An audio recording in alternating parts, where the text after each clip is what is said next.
പണത്തിന് പണം, അതും കോടികൾ. പിന്നെ ബിസിനസ്സിൽ പാർട്ട്ണർഷിപ്പ്, അല്ലെങ്കിൽ ബിനാമി ബന്ധങ്ങൾ, അല്ലേ? ആട്ടെ, ഇനി വേറെ എന്തൊക്കെയുണ്ട് നിങ്ങളുടെ വാഗ്ദാനങ്ങൾ? സാർ എന്ത് ചോദിച്ചാലും ഞങ്ങൾ കഴിയില്ല മിസ്റ്റർ രാജൻ ഫെലിക്സ്. നിങ്ങൾക്കെന്നല്ല, ഈ ഇരിക്കുന്ന നിങ്ങളുടെ ദൈവം മോഹൻ തോമസിന് പോലും കഴിയില്ല ഞാൻ ചോദിക്കുന്നത് എടുത്തു തരാൻ. നിങ്ങൾ മൂലമുണ്ടായ കലാപത്തിൽ കുരുതി കൊടുക്കപ്പെട്ട നിരപരാധികളായ മനുഷ്യാത്മാക്കളുടെ ജീവൻ, ഒരായുസ് കൊണ്ട് സമ്പാദിച്ചത് മുഴുവൻ ഒറ്റ രാത്രി കൊണ്ട് നഷ്ടപ്പെടേണ്ടി വന്ന ആയിരക്കണക്കിന് പാവങ്ങളുടെ കൂടും കുടുംബവും സ്വസ്ഥതയും, എന്താ അതെല്ലാം ഈ നാടിന് തിരിച്ചു കൊടുക്കാൻ കഴിയുമോ നിങ്ങൾക്ക്?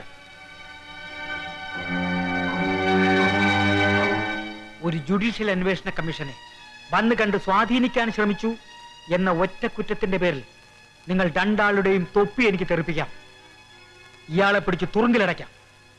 പക്ഷെ അതുകൊണ്ടാവുന്നില്ല. അതിനേക്കാളൊക്കെ വലിയ ശിക്ഷയാണ് നിങ്ങൾ അർഹിക്കുന്നത്.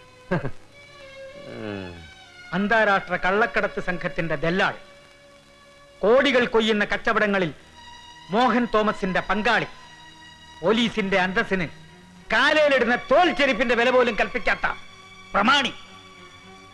ഒന്നോർത്തോളൂ മിസ്റ്റർ രാജൻ ഫെലിക്സ്, എന്റെ റിപ്പോർട്ടിൽ സംസ്ഥാന ഇന്റലിജൻസ് ഐജിയുടെ ഈ മഹത്വങ്ങൾ ഞാൻ അക്കമിട്ട് നിരത്തും. വെറുതെ അല്ല, വിത്ത് സോളിഡ് പ്രൂഫ്. മനോഹരമായിരിക്കുന്നു സാർ, ഗംഭീരം, അതിഗംഭീരം അങ്ങയുടെ ഈ പ്രഭാഷണം. I am deeply impressed. അങ്ങയുടെ ഈ നീതിബോധം, പൗരബോധം, സാമൂഹ്യബോധം, പിന്നെ അതിരുകൾ കവിഞ്ഞൊഴുകുന്ന രാജ്യസ്നേഹം, അങ്ങയെ പോലുള്ളവർ ഒരു 100 ആയസെങ്കിലും ജീവിച്ചിരിക്കണം sir. The country needs you sir so badly, so badly. You may please go now. പിന്നെ അങ്ങയുടെ കടുത്ത തീരുമാനത്തിന് എന്തെങ്കിലും അയവ് വരുത്തണമെന്ന് ഇനി അങ്ങയ്ക്കൊരു വീണ്ടും വിചാരം ഉണ്ടായി പോയാൽ, ഹിയർ ഈസ് മൈ കാർഡ്. അങ്ങയ്ക്ക് എന്നെ വിളിക്കാം ഇന്ന് തന്നെ.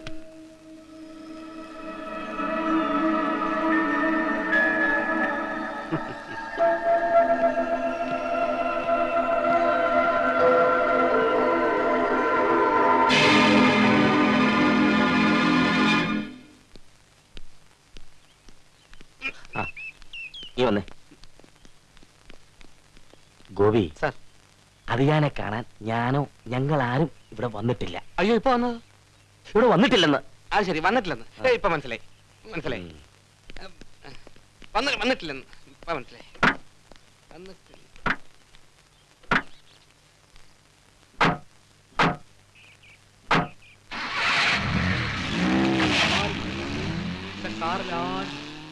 ഗോപി,